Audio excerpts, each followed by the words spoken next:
کہ سر آپ نے میرے اوپر چارج فریم نہیں کیا, مجھے آپ نے آج تک چارج پڑھ کے سنایا نہیں ہے, اور میری پلی نہیں آپ نے لکھی آرڈر میں, آپ نے کہہ دیا کہ میں نے پلیڈ ناٹ گلٹی کر دیا ہے جب آپ نے چارج مجھے پڑھ کے نہیں سنایا. تو کائنڈلی بے شک اگر آپ ایویڈنس آج ریکارڈ کرانا چاہتے ہیں, یہ فارمیلٹی تو کمپلیٹ کر لیں کہ مجھے اپنے due process right safeguard کرتے ہوئے چارج پڑھ کے آج سنا دیں. اور جج صاحب نے کھلا انکار کیا ہے, صاف انکار سب کے سامنے کیا کہ میں نہیں کروں گا چارج فریم, اور میں آج ایویڈنس ریکارڈ کروں گا.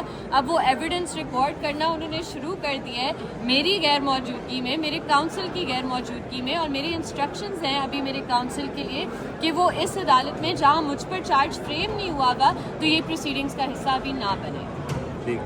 اور ہادی صاحب ابھی لیٹسٹ کیا آرڈر ہوا ہے؟ دیکھیں جی, ابھی انہوں نے 11:15 کے لیے رکھا ہے. میں نے انہیں بتایا ہے کہ ہماری 11:15 ضرورت نہیں ہے کیونکہ آج پیش ہوتی. میں نے انہیں بتایا کہ میں آپ کی مس کنڈکٹ کے خلاف MIT میں درخواست شکایت کر چکا ہوں. آپ کی CCTV فوٹیج کی پریزرویشن کے لیے بھی میں اسٹوڈنٹ صاحب کو درخواست دے چکا ہوں.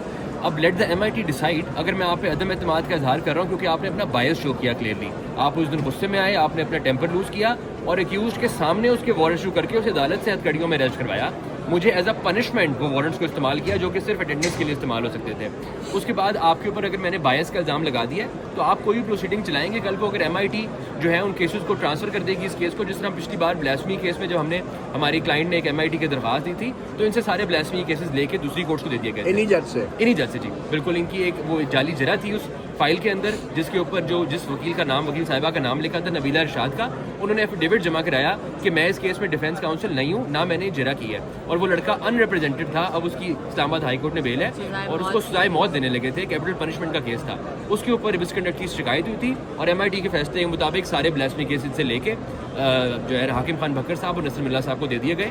اسی طرح دوبارہ انہوں نے جس طرح مجھے وارنٹ ایشو کر کے لاک اپ میں بھیجا جو کہ بالکل قانون میں کہیں گنجائش نہیں تھی, اس کے خلاف میں MIT جا چکا ہوں. MIT کو ڈیسائیڈ کرنے دیں. آپ کو اتنی کیا جلد بازی ہے, آپ نے دوبارہ چارج فریم نہیں کیا, نہ مجھے پڑھ کے سنایا, نہ انڈرسٹوڈ ہوا مجھے, نہ میرے سے آپ نے پلی پوچھی, تو اس لیے آپ آگے چل نہیں سکتے ابھی. لیکن وہ ضد ہے اس بات کے اوپر کہ میں آج ایویڈنس ریکارڈ کراؤں گا جس کی قانون میں کوئی گنجائش نہیں ہے. اچھا ایمان صاحب یہ بتائیے گا, یہ جو ٹرائل چل رہا ہے, باقی بھی آپ نے ٹرائل دیکھے ہوں گے, لیکن جو جلدی کی جا رہی ہے عدالت کی طرف سے, یہ خاص مہربانی آپ لوگوں کے لیے کیوں کی جا رہی ہے؟ دیکھیں بہت کلیئر ہے کہ پنڈی سے انسٹرکشنز آ رہی ہے, اور پنڈی سے جو پریشر ہے وہ شاید جج صاحب کے لیے ناقابل برداشت ہے کہ وہ ایک کے بعد ایک ایلیگیلٹی کمٹ کرتے جا رہے ہیں, اور انہیں کوئی احساس نہیں ہے اس بات کا کہ وہ ایک بہت لا نوئنگ جج ہیں. ان کی ہم بہت عزت کرتے ہیں کہ ان کا قانون پر گراسپ ہے, لیکن افسوس سے جب GHQ کا پریشر زیادہ ہو جاتا ہے تو پھر قانون بھی سب کھو بیٹھتے ہیں اور پھر اس طرح کی ایلیگیلٹیز کمٹ کرتے ہیں. اور سب سے جو افسوس کی بات ہے کہ ہم آج بھی کہہ رہے ہیں کہ ٹھیک ہے آپ نے ایک ایلیگل آرڈر پاس کیا,